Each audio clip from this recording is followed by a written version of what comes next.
கடனிலும் கஷ்டத்திலும் இருப்பவர்களுக்கு பணவரவு ஒரு நல்ல செய்தி. அதேபோல திருமணமாகாதவர்களுக்கு வரன் கிடைப்பதும் ஒரு நல்ல செய்தி. வேலை இல்லாமல் தவிப்பவர்கள், வியாபாரத்தில் முன்னேற்றம் இல்லாமல் இருப்பவர்களுக்கு நல்ல வேலையும் நல்ல வியாபாரம் நடப்பதும் ஒரு நல்ல செய்தி. அதேபோல உங்கள் வீட்டிலும் ஒரு நல்ல செய்தி கிடைக்க வேண்டும் என்றால் இந்த ஆஞ்சநேயரின் மந்திரத்தை ஒரு முறை கேட்டு பாருங்கள்.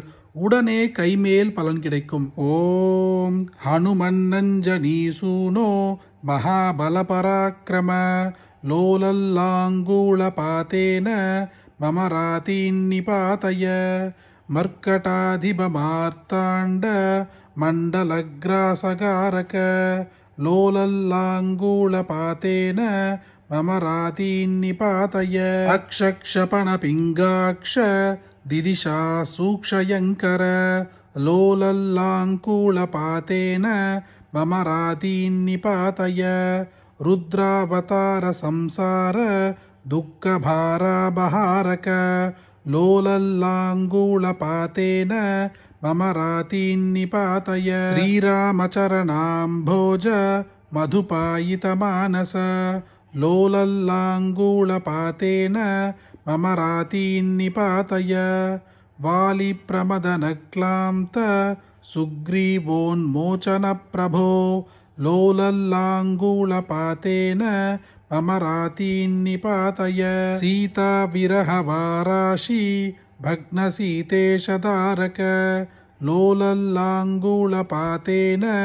मम रातीन्निपातय रक्षो राजप्रताभाग्नि दह्यमान जगद्वन लोलल्लाङ्गूलपातेन मम रातीन्निपातय ग्रस्ताशेषज्जगत्स्वात्स्य राक्षसाम्भोधिमन्दर लोलल्लाङ्गूलपातेन मम रातीन्निपातय पुच्छगुच्छस्फुरद्वीर जगद्धारिबद्धन लोलल्लाङ्गूलपातेन मम रातीन्निपातय जगन्मनोदुरुल्लङ्घ्य पारावारविलङ्घन लोलल्लाङ्गूलपातेन मम रातीन्निपातय स्मृतमात्रः समस्तेष्ट पूरकप्रणतप्रिय लोलल्लाङ्गूलपातेन मम रातीन्निपातय रात्रिञ्चरतमो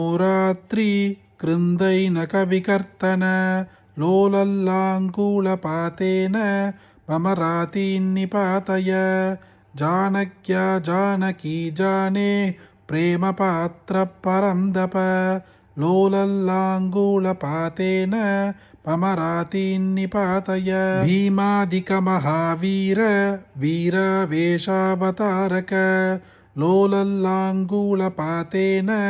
मम रातीन्निपातय वैदेही विरहक्लान्त रामरोषैकविग्रह लोलल्लाङ्गूलपातेन मम रातीन्निपातय वज्राङ्गनखदंष्ट्रेष वज्रिवज्रावकुण्डन लोलल्लाङ्गूलपातेन मम रातीन्निपातय अकर्वगर्वगन्धर्व पर्वतोद्भेदनस्वर लोलल्लाङ्गूलपातेन मम रातीन्निपातय लक्ष्मणप्राणसन्त्राण धृततीक्ष्णकरान्वय लोलल्लाङ्गूलपातेन मम रातीन्निपातय रामादिविप्रयोगार्थ भरतात्यातिनाशन लोलल्लाङ्गूलपातेन मम रातीन्निपातय द्रोणाचलसमुक्षेप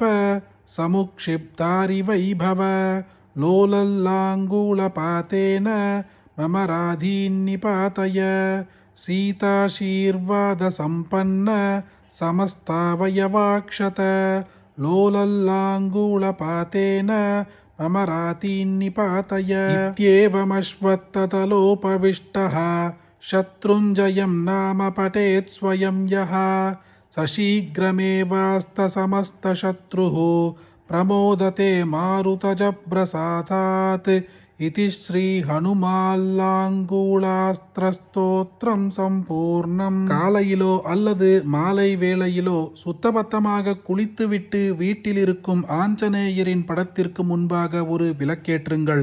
ஆஞ்சநேயரின் படம் இல்லையா, ராமரின் படத்திற்கு முன்பாக விளக்கேற்றி இந்த ஆஞ்சநேயரின் ஸ்தோத்திரத்தை பக்தியோடு ஒரு முறை கேட்டால் கூட போதும். இந்த நாள் முடிவதற்குள்ளே ஒரு நல்ல செய்தி உங்களை தேடி வரும். அப்படிப்பட்ட அற்புதமான இந்த ஆஞ்சநேயரோட ஸ்தோத்திரத்தை உங்களுக்கு தெரிஞ்ச எல்லாருக்கும் கட்டாயம் பகிருங்க.